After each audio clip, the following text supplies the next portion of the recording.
Hello po mga ate kuya. Andito po ako ngayon sa PSA. Na-process ko po yung sinumar ko tsaka yung birth certificate ng late husband. Kasi kailangan ko po yun sa death claims. Yan po, para ang number 259 po ako.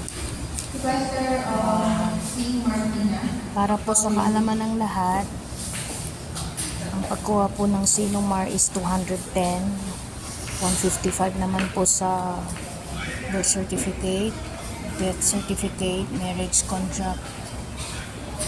Ayan. Kailangan po tama po yung spelling tsaka yung ilalagay ninyong pangalan, kasi po magdudubli po kayo. Gaya ko po, nagdubli po ako. Kasi mali po yung nailagay kong middle name ni late husband. Ayan. Yan lang po. Sana po. This is my first video. So, sana po. Subscribe po kayo. And thank you po.